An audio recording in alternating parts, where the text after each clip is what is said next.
bass in your face.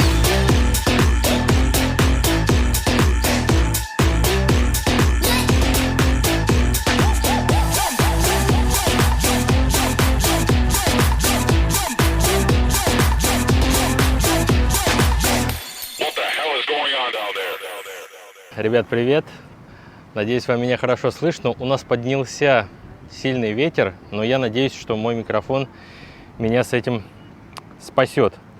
Вот, как вы можете видеть, у нас на обзор попал Hunter 350.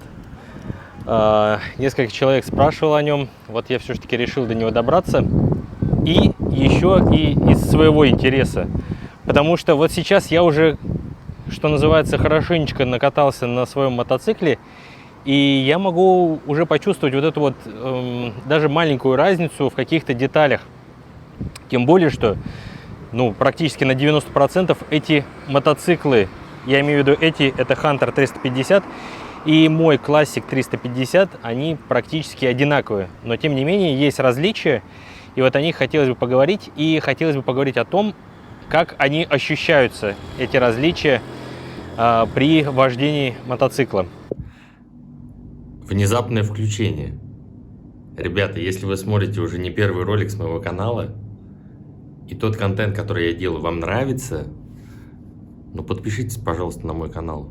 95% людей по статистике YouTube смотрят мой канал без подписки. Мне будет очень приятно. А вам это, собственно, ничего не стоит. Все равно вы будете продолжать смотреть мои ролики. Основные моменты, основные различия — это то, что у этого мотоцикла можно видеть короткое пластиковое крыло, заднее, переднее пластиковое крыло. Также у него другая посадка, расположение педальных узлов, расположение идет назад. Здесь даже можно видеть шарнир, за счет которого все вот это смещение и происходит. Оно такое значительное, можно сказать, на 2/3 стопы. Вот. Также можно видеть, что здесь цельное сиденье идет вот в таком исполнении. Более такой низкий и агрессивный руль. И моя посадка, вот если посмотрите, как я на нем буду располагаться. Вот. То есть у меня больше корпус и вообще все тело пододвинуто вперед. И, честно говоря, вот по сравнению с моим мотоциклом, желание обхватить бак ногами здесь оно какое-то естественное. То есть твоя посадка, она предполагает, что бак у тебя будет зажиматься ногами. Вот, в моем случае я могу сидеть вот так вот на своем мотоцикле. Здесь так не получается. Как только я касаюсь руля, все, мои колени обхватывают бак. Но должен заметить, у меня есть резиновые накладки, и с ними намного удобней. То есть нога фиксируется, никуда ничего не проскальзывает. Здесь же их нет, и есть вот такой момент, что ты немножечко проскальзываешь по баку. Если, например, тормозишь сильно передним тормозом, то есть такой момент. Но я также видел, что есть вот эти резиновые накладки в продаже, как аксессуары. Так что, думаю, это не проблема. Еще один момент, который я заметил. Бак по форме очень похож на Classic. И вот эта вот крышечка здесь, которая есть наверху, она очень хорошо прилегает, так же, как на Classic. Вот если посмотреть на, например, метеоровский бак, у него он более вот такой вот, как сказать, бугор у него тут такой больше. И вот эта крышка, она, такое ощущение, что она та же самая, и она, соответственно, не прилегает. Здесь есть какая-то непонятная щель. Мне вот этот момент очень сильно не нравился в Метеоре. Здесь все это дело красиво. Вот. По вождению ощущение, что этот байк намного меньше в размерах. Он практически ощущается как вот маленькие мотоциклы, типа вот как 150 кубиков, вот такие вот мопеды, которые распространены в Таиланде. Вот он ощущается именно так. И в потоке На нем абсолютно также можно двигаться. Я прямо в этот момент очень сильно ощутил, что на нем в городе намного удобнее, чем на моем мотоцикле ездить. Потому что габариты здесь намного меньше, и они намного лучше ощущаются. В этом плане мне он очень понравился. То есть передвигаться по городу на нем комфортнее, чем на классике, однозначно. Однозначно. Но из-за вот этой вот посадки, да, то, что у меня идет корпус вперед, не скажу, что я смогу, например, долго на нем ездить. Потому что вот у меня, например, есть проблемы со спиной, и я ощущаю буквально там 20 минут, у меня есть уже какое-то напряжение в спине. Вот. С чем это связано? Может быть, я на самом деле неправильно как-то на нем сижу, но по-другому у меня не получается. И вот эта вот часть сидения, вот чисто визуально она кажется такой же, как на классике, но задом она ощущается намного круче. Вот эта часть, она ощущается намного круче. Из-за этого, как бы ты ни хотел вот чуть подальше, например, сесть, тебя все равно вот сюда скатывает. То есть невозможно сидеть на этом уголке. Сюда садиться я не пробовал, но мне кажется, это будет намного слишком далеко. Да, тут уже получится такой, ну, прям лежачий вариант. Хотя, наверное, чтобы сменить позицию для своей задницы, там, если в долгой поездке, можно, наверное, и как-то так немножко разложиться. Но вот по факту, вот сюда вот не получается сесть. У меня здесь получается сесть. Хотя я ощущаю, что здесь рядом находится вот это разделение двух кресел, но мне здесь сидеть комфортно на своем мотоцикле. Здесь же я не могу. Очень некомфортная позиция, и меня прямо вот сюда постоянно скатывает. То есть не получается, короче говоря, сидеть там. Получается сидеть здесь, и он мне, так понимается, рассчитан на то, чтобы сидеть вот так, потому что вот в такой позиции максимально удобно. Вот.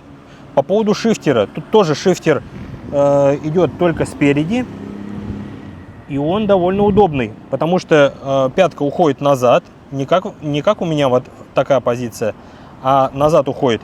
И носок, он уже волей-неволей располагается вниз, и сюда можно с большим ботинком залезть. Удобно будет переключать с большим ботинком. Например, я заметил такой момент, что вот в последнюю поездку я купил себе, в общем, новые ботинки для поездок. И они немножко, как бы, ну, у них такой широкий носок. И вот мне немножко неудобно туда залезать под педаль. Здесь же, я думаю, с этим проблемы никакой не будет. С обратной стороны есть тормоз, и он очень удобный. Я вот покажу, какая там ножка. Она прям хорошо очень цепляется за подошву. И, ну, очень удобно им переключаться.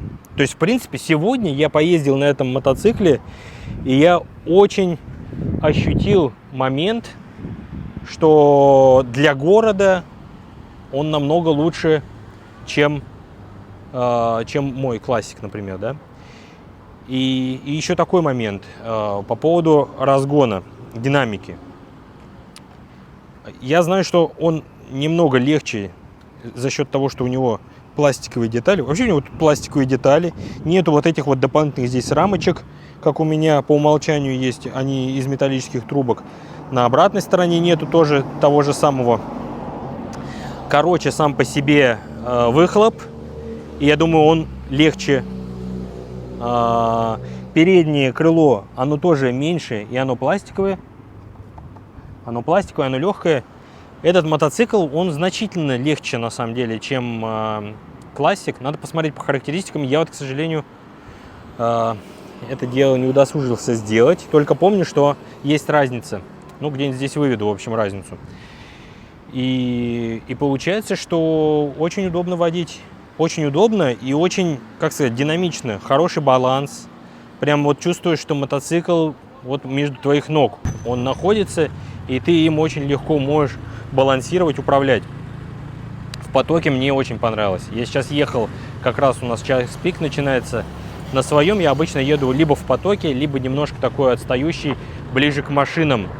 ритм движения, чем к маленьким мотоциклам. Здесь же я двигался наравне с ними, даже, мне кажется, я двигался немножко быстрее, чем они. Вот, в этом плане мне очень понравилось.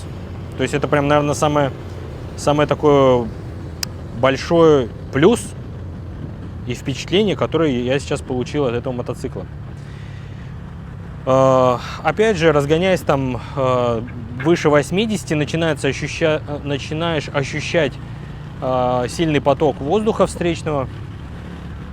И если на моем мотоцикле у меня прямая посадка, я могу еще немножко распрямиться, и этот воздух, он как бы встречается лобовой фарой, и он дальше рассеивается уже по моему корпусу. То есть здесь вот такая позиция тела, она немножко атакующая. И мне, честно говоря, показалось, что ветер как будто бы начинает прямо очень сильно на меня давить, и меня как будто бы еще и как приподнимает, получается, с мотоцикла. То есть мне такую оттяжку на руки дает. Вот это мне немножко не понравилось. Но я разгонялся там 90-100 максимум километров в час, и это уже ощущается. Хотя, возможно, я уже привык ездить на своем мотоцикле, я поставил ветровое стекло, и я уже, наверное, у меня уже нет тех точных воспоминаний, как это было без ветрового стекла. А здесь как бы ветрового стекла нету, и, соответственно, мне вот это вот бросилось как бы в глаза. Что еще можно сказать? В остальном, наверное, все то же самое.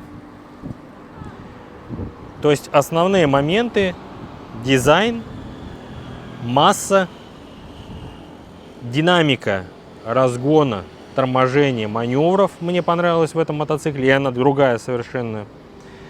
Посадка, то, как ты соединяешься с мотоциклом, тоже очень хорошая, комфортная. Но, наверное, небольшой минус: не для дальних поездок. По городу самое то. Такие поездки в районе часа продолжительностью на нем будут отличными.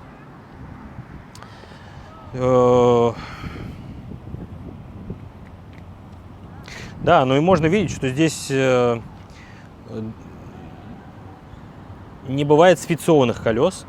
То есть они все идут вот такие литые диски. То есть здесь такое же оформление. На спицах их не бывает. Вот и еще один момент заметил. На классике это, конечно, там как бы скрыто и вроде как должно защищать от грязи. Вот эти вот пыльники, здесь они прямо вот такие вот резиновые, и они полностью закрывают вилку, рабочую вот эту часть вилки, и туда пыль не попадает. В моем же случае там пыль однозначно попадает на рабочую поверхность, и как она там себя дальше будет вести, сложно сказать. То есть нужно за этим следить. Здесь же нужно следить за тем, чтобы пыльники были целые. Также вот эти вот подножки, они позволяют и в стоячем положении на мотоцикле ездить, да. Я вот отмечал по поводу Метеора, что на нем все, ты сел, ноги у тебя вперед выдвинулись, и ты уже никак не можешь во время движения привстать. Здесь же эта позиция доступна, и опять же в городе, где там есть всякие лежачие полицейские, это удобно. Можно привстать, и как бы мотоцикл обыгрывает эти неровности без вашего участия. Получается, ваша задняя точка не нагружается. Вот. Как бы ручки для заднего пассажира располагаются по бокам, сзади только. Если помните, у меня есть вот здесь еще ручка. Это, видимо, идет с того, что девушки вот таким образом ездят боком в основном. Они садятся, две ноги здесь, и, соответственно, им удобно держаться вот с этой стороны за ручку. Здесь, в принципе, они могут вот таким образом держаться. Вот. Либо, если пассажир садится по-нормальному сзади, он, соответственно, никак не тревожит водителя, и все, и вот он держится за задние ручки, вполне комфортно располагаясь. Еще такой момент. Боковая стойка дает очень небольшой наклон мотоцикла. И мне это тоже понравилось. Потому что, особенно если останавливаешься на каком-то относительно рыхлом грунте, чем больше наклон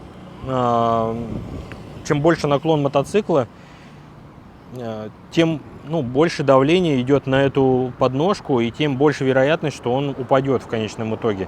Здесь же она более вертикальная, мотоцикл чуть-чуть совсем наклонен. Это, я считаю, большой плюс. На центральную подножку я вот не пробовал ставить, давайте вместе попробуем.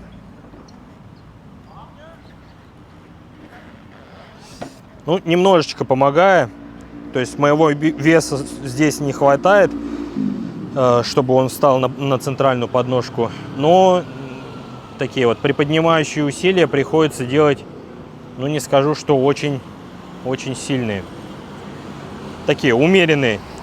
То есть приподнять, например, классик будет посложнее, чем здесь. Здесь же это все намного проще. Приборная панель. Приборная панель такая мульти, все на одном приборе располагается. Есть также указатели скоростей, то есть можно видеть, какая скорость у вас сейчас включена. Это, на мой взгляд, удобно, не критично, но удобно. И расположение приборной панели тоже угол очень удобный для считывания информации с нее. На мой взгляд, вот это все-таки поудобнее будет, чем у классика. То есть у классика там это все в дизайн заложено, она практически горизонтальная. Здесь угол приборной панели, он более такой крутой, и считывать его намного лучше, особенно если какие-то блики от солнца. Вот на таком углу намного меньше их и лучше считывается. Руль идет двумя креплениями, и он практически, вот вся труба открыта, то есть много мест для крепления каких-то гаджетов, каких-то дополнительных аксессуаров. Это тоже, на мой взгляд, плюс. Ширина руля, я думаю, такая же, как у классика. Довольно удобно. Удобно для рулежки и удобно для движения в потоке. Я вот замечал еще такой момент. Получается, что практически у всех автомобилей находятся, как это правильно сказать, находятся зеркала либо между моей ручкой и зеркалом, либо ниже. Две вариации. То есть нету такого, что... То есть я на маленьких мотоциклах, когда ездил, там на скутерах, например, очень часто ручка, она прямо на том же уровне, что и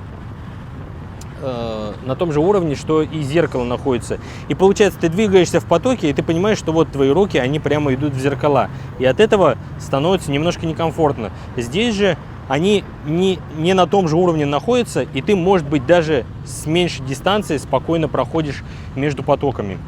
Это, на мой взгляд, очень большой плюс. Наверное, вкратце все рассказал. Не хотелось бы затягивать, потому что вся остальная часть информации, она, в принципе, там, например, по двигателю, по тормозной системе, она такая же, как у классической модели. Переходите и можете в том видео посмотреть это подетальней. Собственно, все. Спасибо за просмотр. Надеюсь, вам этот выпуск понравился. Пишите, если чего-то там недостаточно информации, мы уже в комментариях все это обсудим. В общем, до новых встреч. Пока-пока.